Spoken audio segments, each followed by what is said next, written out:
तो पहचाना जा सकता है कि तुम अमुक के लड़के हो क्या? बोले कैसे पहचाना? बोले कुछ स्वभाव मिलता है।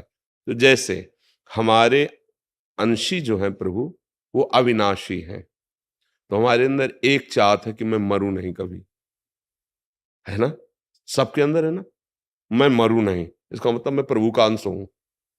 दूसरी बात, हमारे प्रभु आनंद राशि है। हमारे अंदर ये चाहत है कि मुझे कभी दुख न मिले, सदैव आनंद ही आनंद, है ना चाहत सबके अंदर?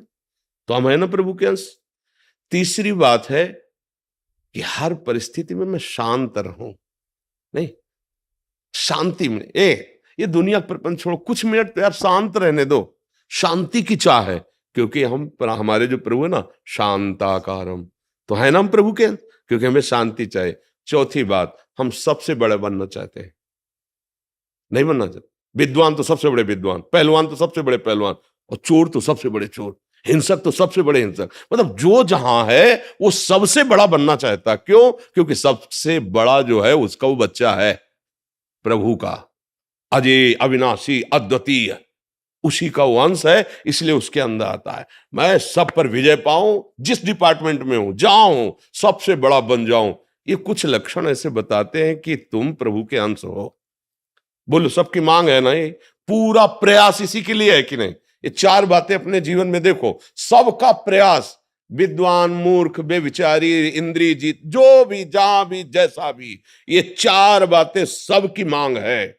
मैं अविनाशी हो जाऊं, मरूं नहीं, मुझे कभी दुख न मिले, सदा आनंद में रहूं, मैं कभी अशांत न हूं, शांति प्राप्त हो, और मैं सबसे बड़ा बन जाऊं, है ना? ये चारों बातें प्रमाणित करती हैं कि मैं भगवान का बच्चा हूं, क्योंकि ये भागवतिक लक्षण है। और अनुभव करो तुम्हारे अंदर ये है कि नहीं है, इसका मतलब तुम भगवान के अंश हो। और ये चारों बातें जगत में नहीं मिलेंगी, ये जगदीश में मिलेंगी। जगत में तुम चाहे जितने बड़े बन जाओ, तुम्हारे बाप कोई न कोई है, किसी भी डिपार्टमेंट में कहीं भी, आपकी पहुंच नहीं, लेकिन आपसे बढ़कर है। विद्या में तो, गुण में तो, बल में तो, क्योंकि वो अनंत है, इसलिए खोजते चले जाओगे तो एक महाबलशाली मिलेगा जिसके बल के आगे किसी का बल नहीं।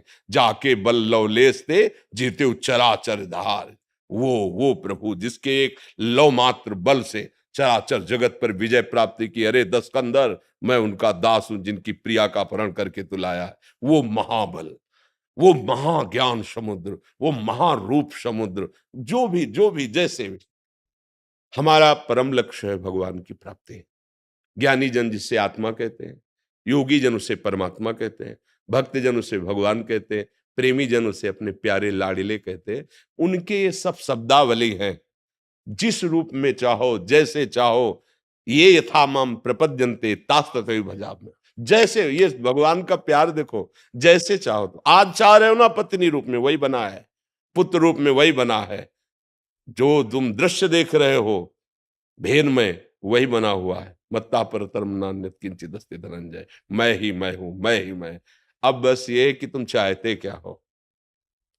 अगर तुम विषय चाहते हो, जगत चाहते हो, तो और कोई नहीं, कृष्ण ही बना हुआ है, कोई नहीं, किंचन मात्र। वो वेद कहता है सर्वम खलमिदम ब्रह्म नेनानास्ति। तो फिर जब किंचन मात्र कोई और है ही नहीं, तो विषय भी तो वही बना है, पर ये तुम जानते नहीं हो, इसीलिए तुम भोक्ता भाव किए हो, यही तुम्हें फंसाए हुए है।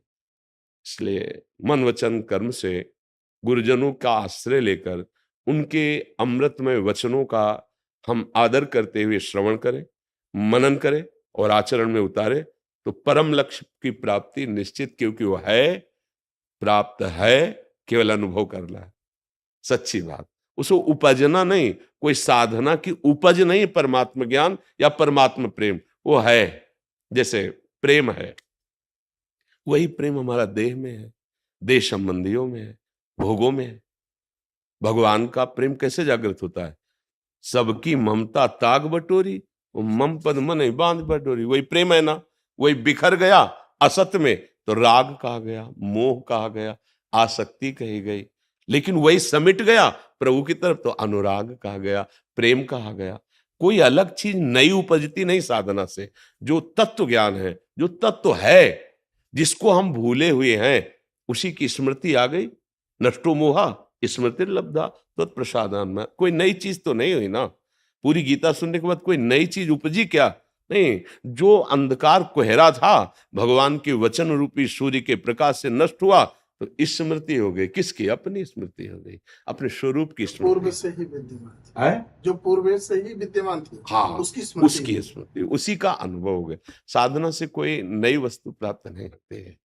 हाँ, जिसको हम भूले हुए हैं, जासु कृपा सब भ्रम मिट जाई, गिर जासु कृपालु रघुराई। गुरु प्रसन्न साव अनुकूला, और मिटी सकल कल्पित भय सूला। जो कल्पनात्मक भय था रस्सी में सांप का, वो भय नष्ट हुआ। न सांप पहले था, न वर्तमान में है, न भविष्य में रहेगा।